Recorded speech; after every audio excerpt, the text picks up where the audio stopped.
그 정을 억제하지 못하여 이렇게 말하고 있어요. 억제하지 못하여. 자, 이걸 다른 생각으로 하면 북받치는 감정을 억누르지 못했다라는 겁니다. 북받치는 감정을 억누르지 못했다. 자, 여러분, 우리가 예수의 복축제를 위한 우리가 기도회를 준비하면서 우리가 필요한 것이 무엇일까? 전도는 무엇일까? 제가 존경하는 그 오카는 목사님께서 돌아가시기 전에 전도 행사를 하면 영적 대각성 전도 집회라는 걸 꼭 하셨어요. 그래서 뭐냐면 전도 전에 뭐가 붙냐면 영적 대각성이 붙는 거예요. 그러니까 내가 누구인가를 깨달아야 그래야지만 전도가 가능하다라는 거죠.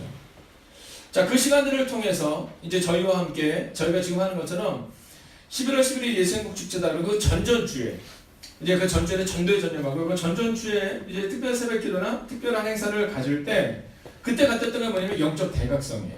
그러니까 북받치는 감정이 우리 가운데 있어야 전도가 된다라는 거죠. 여러분, 아무리 목사가 전도합시다 갑자기 소리가 안 나네요. 네. 자, 갑자기 전도합시다 그러면 그런 데서 전도되는 것이 아니라 우리 가운데 이 북받치는 감정이 있어야 된다. 어떻게 할 수 없는 그 마음이잖아요. 어떻게 할 수 없는 마음. 우리에게 이 감정, 이 억제하지 못하는 그 감정이 필요합니다. 여러분, 그때 바로 우리가 비로소 전도가 시작될 수 있다라는 거죠. 자, 그 감정이 어땠는지 2절은 이렇게 기록하고 있습니다. 요셉이 큰 소리로 우니 이렇게 기록해요. 요셉이 큰 소리로 우니. 자, 오늘 이 본문의 말씀에는 큰 소리로 운이라고 기록되어 있지만 사실 원어적인 부분을 이렇게 자세히 찾아보면 큰 소리로 울었는데 한참 울었다 이렇게 기록해요. 한참 울었다. 여러분, 형제들 향한 이 감정 회복을 말하고 있는 거예요. 여기서 말하고 있는 이 눈물은 어떤 눈물이냐면 보고 싶었던 눈물이 아니에요. 여기서 이 눈물은 뭐냐면요, 보고 싶었던 눈물을 넘어서서 형제들을 딱 보니까 견딜 수 없는 마음이 그 마음까지 드는 거예요. 감사하기도 하고 행복하기도 하고 하나님의 은혜에 대한 감정적인 눈물이다라는 겁니다.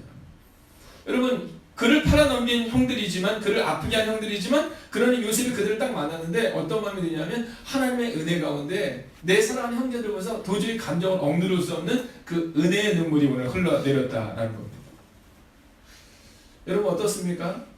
여러분에게는 눈물이 있습니까? 아니면 여러분에게는 냉랭함이 있습니까? 만약에 오늘 이 요셉에게 냉랭함이 있었다면요, 한 칼에 휘둘렀을 거예요. 요셉에게는 그만한 힘이 있었거든요. 근데 요셉은요, 큰 소리로 한참 울었다라고 성경이 기록하고 있습니다. 왜요? 그 마음 가운데 하나님의 은혜와 그리고 내가 사랑하는 나의 형제들, 나의 가족들이 생각이 났다라는 거예요. 근데 그 울음소리가 얼마나 큰지 오늘 본문에 보면 애굽 사람에게 들리며, 이건 뭐냐면 1절에서 다 나가라 그랬잖아요. 밖에 있는 사람이 들렸는데 더 놀라운 사실은 뭐냐면 바로의 궁중에 들릴 정도로 방성통곡을 했다라는 겁니다. 여러분, 교회의 눈물이, 교회의 사랑이 교회 밖으로 흘러 넘쳐야 돼요. 아멘. 여러분, 우리 가운데 우리의 감정적인 눈물과 우리의 감정적인 사랑과 우리의 감정적인 은혜가 세상 밖으로 흘러 넘쳐야 돼요. 우리는 예수님이 보이지만 세상은 예수님이 보이지 않습니다. 그들에게 누구만 보여? 우리만 보입니다.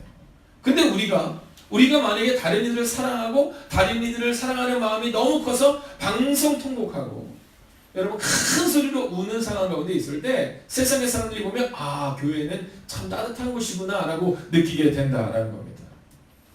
여러분, 11월 11일을 우리가 준비하면서 교회 이름처럼 행복이 가득한 교회가 되기를 원한다면 바로 이 눈물이 회복되어야 돼요. 이 눈물이 회복되어야 돼요. 여러분, 생각하면 눈물이 나는 사람이 있습니까? 저는 3년 전, 4년 전에 일수자 권사님의 그 눈물을 지금도 잊지 못해요. 여러분, 친구들이 왔는데 굉장히 좋은 날이었거든요. 근데 눈물이 난다는 거예요. 근데 그리고도 3년에서 4년의 시간이 훌쩍 지나가듯 보였어요. 그 눈물은 끝났구나 라는 생각이 들었던 때가 있었어요. 근데 제가 그 눈물을 이번에 일본 선교여행에서 다시 보게 된 거예요. 그 3, 4년 전에 흘렸던 그 눈물이 어느샌가 자라기 시작해서 어느샌가 김은수 성도님의 마음 가운데 예수 그리스도의 사랑이 흘러 들어가니까, 그러니까 이제는 다른 이에게서 감격의 눈물이 흘러나오더라는 겁니다. 여러분, 오늘 요셉의 이 큰 소리로 우는 이 눈물이 바로 형제들의 마음을 녹일 수 있었다라는 거죠. 자, 3절을 보면 요셉이 자신을 드러냅니다. 뭐라고 말하냐면 그 형들에게 이르되 나는 요셉이라 이렇게 말해요. 나는 요셉이라. 요셉이라. 내 아버지께서 아직 살아계시니까 라고 물어요. 자, 요셉을 딱 드러내고 있어서 궁금했던 사람 누구예요? 자기를 그렇게 생각했던 아버지 살아계시냐고 묻는 겁니다. 근데 그 뒤에 아주 놀라운 장면이 기록되죠. 여러분 넷째 줄부터 한번 읽을까요? 시작. 형들이 그 앞에서 놀라서 대답하지 못하더라. 아멘. 여러분 요즘 아이들 표현 중에 갑분싸라는 표현이 있습니다. 갑분싸. 네, 다혜 자매 갑분싸가 뭔지 알아요? 네, 그거야. 갑자기 분위기 쌓여지는 거. 여러분 바로 이 분위기가 그럼 갑자기 분위기 쌓여지는 겁니다. 네, 막 갑자기 요셉이 막 우니까 갑자기 분위기가 쌓여지는데 거기다가 그가 뭐라고 말하냐면 내 아버지 살아계시냐고 물어요. 그러더니 뭐라고 하냐면 내가 요셉이다 이렇게 말합니다. 분위기 쌓여지는 거죠. 여러분 세번역 성경을 보면 뭐라고 말하냐면 그 앞에서 놀라서 대답하지 못하다가 아니라 입이 얼어붙어서 말하지 못하더라 이렇게 해요. 입이 얼어붙어서. 여러분 생각해 보세요. 자기가 팔아넘긴 사람이잖아. 그죠? 자기가 죽음과 같은 노예로 밀어넣은 사람이 바로 요셉이잖아요. 누가요? 형들이. 근데 형들 앞에서 요셉이 오면 내가 요셉이다 이렇게 말하는 거예요. 생각해 보세요. 앞에 지금 형들은 이렇게 딱 엎드려져 있고 그리고 요셉은 막강한 권력을 가지고 있는데 내가 요셉이라고 말했을 때 얼마나 그들의 마음이 갑분싸였겠어요. 다 생각했을 거예요. 우리는 끝났다. 입이 얼어붙을 수밖에 없는 상황인 겁니다. 근데 그때 요셉이 이렇게 말해요. 가까이 오십시오 라고 말해요. 우리 4절 같이 한번 읽어볼까요? 4절입니다. 시작. 요셉이 형들에게 이르되 내게로 가까이 오소서. 그들이 가까이 가니 이르되 나는 당신들의 아우 요셉이니 당신들이 애굽의 판자라. 아멘. 여러분 오늘 잘 보세요. 4절을 보세요. 뭐라고 말하냐면 내게로 가까이 오소서 이렇게 말해요. 내게로 가까이 오소서. 여러분 저는 이 말씀을 보면서 이번 한 주간은요 우리가 어떻게 됐냐면 이제는 우리가 가까이 가야겠다라는 마음이 들었어요. 여러분 가까이 가야 되는 거예요. 여러분 이제는 우리가 찾아가야 되는 거예요. 요셉이 그들 향해서 가까이 오십시오라고 말한 것처럼 세상의 사람들은 우리가 가까이 올 수 없거든요. 그럼 이제 우리가 그들 향해서 가야 하는 겁니다. 여러분 저는 이번 일주일간을 우리가 특별새벽기도 보내면서 제가 아침마다 여러분에게 숙제를 내드리려고 해요. 아침마다 여러분에게 숙제를 내드리면 혹시 그것이 저희 교회뿐이 아니어도 괜찮습니다. 왜냐하면 이 숙제는 그리스도인으로서 꼭 해야 되는 숙제인데요. 자, 요셉의 등장에 형제들이 당황하고 입이 얼어붙었다고 말하잖아요. 관계가 껄끄러운 사람들이었잖아요. 근데 오늘 요셉이 어떻게 해요? 네, 그들에게 가까이 오셔서 이렇게 말해요. 자, 그래서 저는요 이번 한 주간은 어떻게 하냐면 어저께 혹시 눈에 안 보이는 분들 있으셨죠? 네. 어저께 눈에 안 보이는 분들이 있으셨을 거예요. 그분들에게 여러분이 한번 가까이 가는 겁니다. 근데 요즘은 얼마나 좋은지 몰라요. 문자 한 통, 전화 한 통. 여러분 11월 11일이 1111 예수의 축제잖아요. 그래서 한번 따라올까? 한 사람에게 자, 이게 첫 번째는요. 한 사람이 한 사람에게 전화해 주는 거예요. 어제 못 봤던 분들한테 전화해 주고 찾아가 주는 겁니다. 오늘 숙제예요. 한 명만 하면 됩니다. 그리고 또 1111이잖아요. 그건 뭐냐면요. 전도 대상자에게 한 사람이 한 사람에게 가는 겁니다. 그러니까 이번에는 어떻게 하면 되냐면요. 오늘은요. 우리 교회 성도들 가운데서 그동안 오랫동안 나오지 못했던 여러분 생각해 보세요. 요새는 껄끄러운 사람들에게도 가까이 오라고 말하잖아요. 우리는 우리 가족들과 우리의 교회 식구들이 못 왔을 때 그냥 지나가는 경우가 많거든요. 아니에요. 한번 약속하시고 내일 제가 한번 점검하겠습니다. 교회에 오지 못했던 한 사람에게 전화를 해주는 거예요. 그리고 또한 전도 대상자 한 사람에게 전도를 시작을 하는 겁니다. 자, 이 두 가지를 여러분에게 부탁드리고요. 이제 여러분이 가까이 가시는 거예요. 자, 한번 생각하셨어요? 누구에게 전화할지? 네, 어떠세요? 생각하셨어요? 네, 생각하셨어요? 생각하셨어요? 하셨어요? 하셨어요? 네, 여러분 오늘 우리 가운데 1111을 생각을 하면서 교회에 오지 못했던 그동안 오랫동안 오지 못했던 한 사람을 생각하고 오늘 그 사람 연락하는 거예요. 아마 이 중에서 절반 이상은 내일 아침에 새벽에 딱 와서 제가 물을 아차 이러실 수도 있어요. 괜찮아요. 내일도 또 할 거니까. 그래서 우리가 이번 한 주간은요 1111 한 사람이 교회에 빠진 우리 식구 한 사람에게 한 사람이 교회 전도대제는 또 다른 전도대생에게 한 번만 하는 거예요. 오늘 전도도요 너무 어렵게 생각하지 마세요. 요셉이 말하잖아요. 가까이 오십시오. 내가 요셉입니다. 이렇게 말하는 것처럼 우리도 얘기해 주는 거예요. 예수님이 이렇게 얘기해 주면 되는 겁니다. 예수님에 대해서만 그냥 전하면 되는 거예요. 열매는 누가 맺히게 해요? 하나님이 하신다라는 거죠. 자, 이제 요셉이 가까이 오라고 한 다음에 그 다음에 요셉이 이제 형제들에게 하는 이야기, 오늘 우리는 그것에 대해 주목하고 말씀을 마치려 합니다. 5절을 같이 한번 읽겠습니다. 함께 읽을까요? 시작. 당신들이 나를 이곳에 팔았다고 해서 근심하지 마소서, 한탄하지 마소서. 하나님이 생명을 구원하시려고 나를 당신들보다 먼저 보내셨나이다. 아멘. 자, 오늘 이 성경이 우리 가운데 말해주는 것이 있습니다.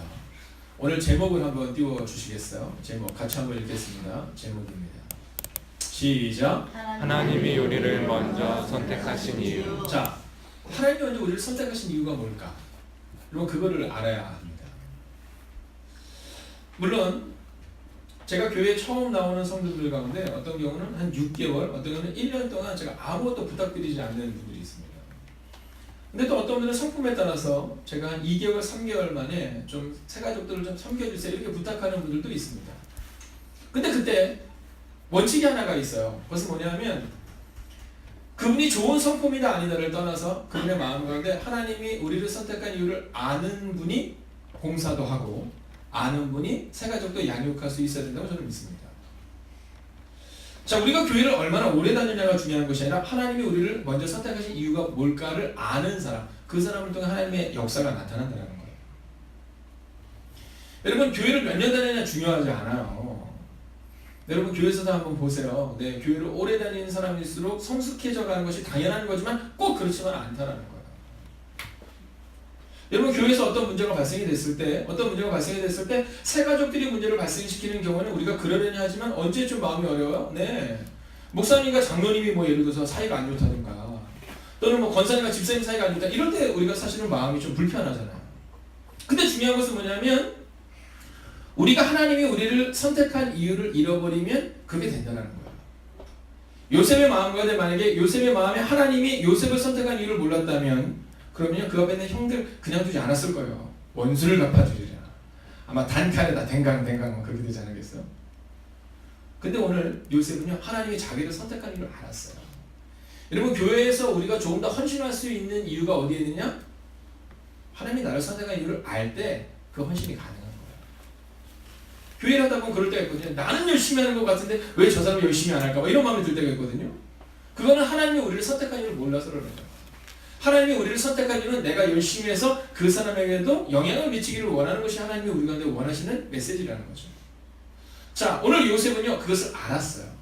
여러분 평화를 이루는 공동체 가운데는 반드시 하나님이 그를 선택한 이유를 아는 한 사람이 있습니다. 아멘. 오늘 여기는 11명의 형제들 때문에 평화가 이루어진 것이 아니라 한 사람 요셉 때문에 평화가 이루어진 거예요. 여러분 우리는 그것을 알아야 돼요. 여러분이 있음으로 해서 그 공동체가, 여러분이 있음으로 해서 여러분의 직장이, 여러분이 있음으로 해서 여러분의 가정이 지금 행복하냐 아니냐, 여러분 그거를 점검해 보라는 거죠. 하나님 우리를 먼저 선택하신 이유, 오늘 요셉은 그 사실을 알았기에 이곳에 평화가 있는 거예요. 5절 같이 한번 볼까요? 5절을 보면 이렇게 됩니다. 당신이 나를 요셉 팔았다고 해서 근심하지 마소서, 한탄하지 마소서. 읽을까요? 하나님이 생명을 구원하시려고 나를 당신들보다 먼저 보내셨나이다. 아멘. 여러분 하나님이 우리를 먼저 보내신 이유가 뭐라고요? 생명을 구원하시려고. 여러분 이 교회 가운데 있어야 되는 가장 중요한 것이 뭐냐? 생명을 구원하려고 하는 마음이 있느냐라는 거예요. 여러분 하나님이 여러분을 선택한 이유는 단 하나예요. 네, 여러분을 선택한 이유는 단 하나예요. 여러분 생명을 구원하시려고 여러분을 부르셨다는 거예요. 오늘 마침 김기영 박사님과 손희재 집사님이 두 분이 같이 앉아 계신데요. 여러분 하나님께서는요 우리 손희재 집사님께서 이제 교회를 찾고 계실 때 내가 이 교회를 어디로 찾아야 할 때 김기영 박사를 만나게 하셨고요. 제가 이번 주에 건우랑 얘기를 하는데 건우랑 이런저런 얘기를 하는데 아이들한테 뭘 시키는 일이 있었어요. 네. 그래서 제가 아이들이 많지만 건우에게 그걸 부탁을 했어요. 건우가 예 목사님 제가 알아서 하고 아이들 잘 얘기해서 보내겠습니다 이렇게 하는 거예요.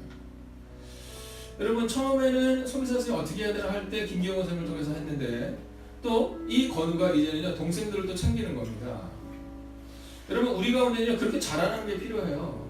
또한 우리 교회가 이곳에 있는 이유는요 누군가가 교회를 알지 못하여 방황하는 이들이 있거든요.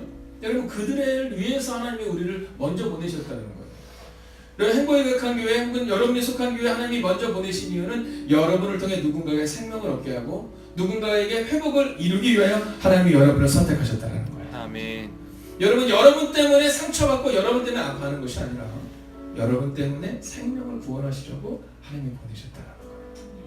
형제들은 그들 때문에 요셉이 아파했지만 오늘 요셉 때문에 형제들이 행복하게 되고 생명을 구원하게 되고 알았다는 거예요. 여러분 이번 한 주 어떻게 사시겠습니까? 이번 한 주는요 생명을 구원하는 자들이 되세요. 그리고 그 마음으로 우리의 교회를 세우겠다라는 마음으로 살아가시는 거예요. 그러면서 오늘 요셉이 이제 근심하고 있는 그들에게 뭐라 하는 줄 아세요? 근심하지 마소서, 한탄하지 마소서 이렇게 말해요. 이건 우리 편으로 하면 걱정하지 마세요 이렇게 말하는 겁니다. 하나님이 계세요 라고 말하는 거예요.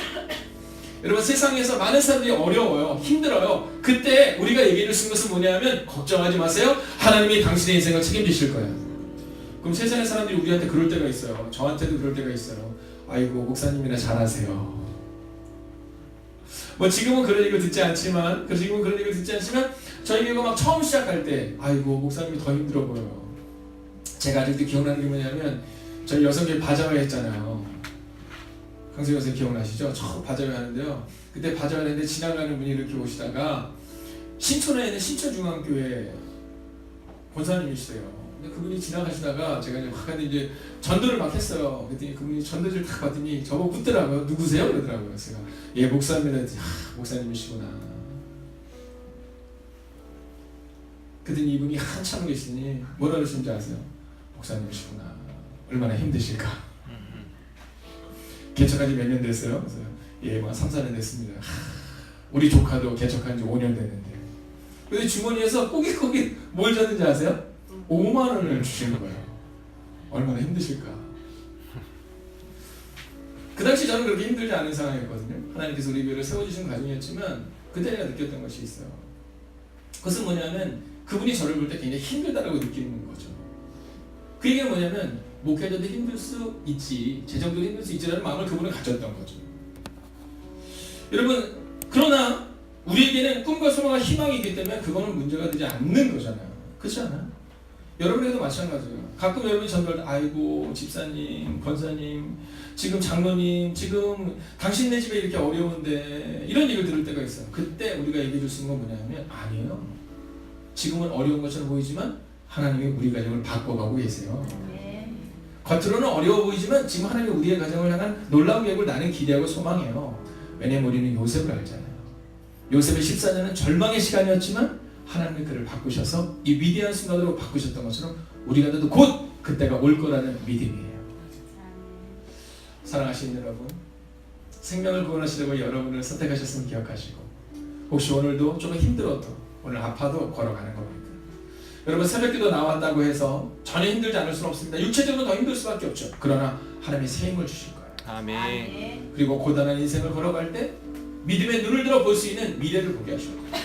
요셉이 포기할 수밖에 없는 상황 가운데 욕을 먹고 누명을 쓰고 감옥에 갔지만 하나님을 기대했고 술 같은 간호장이 꺼내주겠다고 말했지만 만 2년이 지나도 아무런 연락도 없었지만 그는 여전히 살아내요.